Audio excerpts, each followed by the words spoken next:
would have flowed from such a union. You never saw our dear father, sir? A charming gentleman. Sarah was his pride and joy, sir. He would have closed his eyes in bliss, would Foxy, Mr Quilp, if he could have found her such a partner.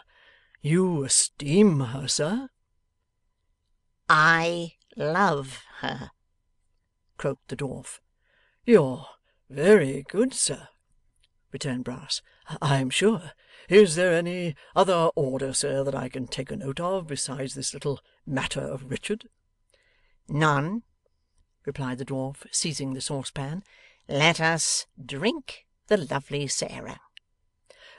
'If we could do it in something, sir, that wasn't quite boiling,' suggested Brass humbly, 'perhaps it would be better.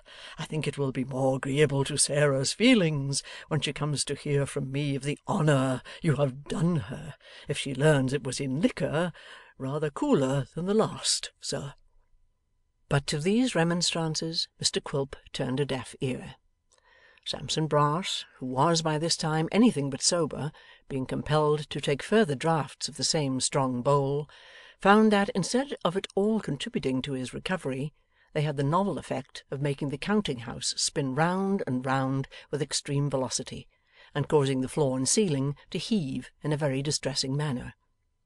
After a brief stupor, he awoke to a consciousness of being partly under the table and partly under the grate.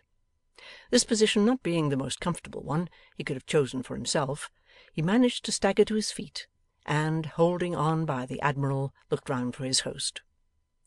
Mr Brass's first impression was that his host was gone and had left him there alone, perhaps locked him in for the night. A strong smell of tobacco, however, suggested a new train of ideas. He looked upward, and saw that the dwarf was smoking in his hammock. 'Good bye, sir,' cried Brass faintly. 'Good bye, sir.' 'Won't you stop all night?' said the dwarf, peeping out. 'Do stop all night.' 'I couldn't indeed, sir,' replied Brass, who was almost dead from nausea and the closeness of the room, 'if you'd have the goodness to show me a light, so that I may see my way across the yard, sir.' Quilp was out in an instant, not with his legs first, or his head first, or his arms first, but bodily, altogether. 'To be sure,' he said, taking up a lantern, which was now the only light in the place. 'Be careful how you go, my dear friend. Be sure to pick your way among the timber, for all the rusty nails are upwards. There's a dog in the lane. He bit a man last night, and a woman the night before, and last Tuesday he killed a child, but that was in play. Don't go too near him.'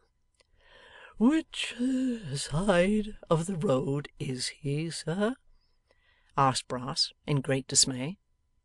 'He lives on the right hand,' said Quilp, 'but sometimes he hides on the left, ready for a spring. He's uncertain in that respect. Mind you take care of yourself. I'll never forgive you if you don't. There's the light out. Never mind. You know the way. Straight on.' Quilp had slyly shaded the light by holding it against his breast, and now stood chuckling and shaking from head to foot in a rapture of delight, as he heard the lawyer stumbling up the yard, and now and then falling heavily down. At length, however, he got quit of the place, and was out of hearing. The dwarf shut himself up again, and sprang once more into his hammock. Chapter 62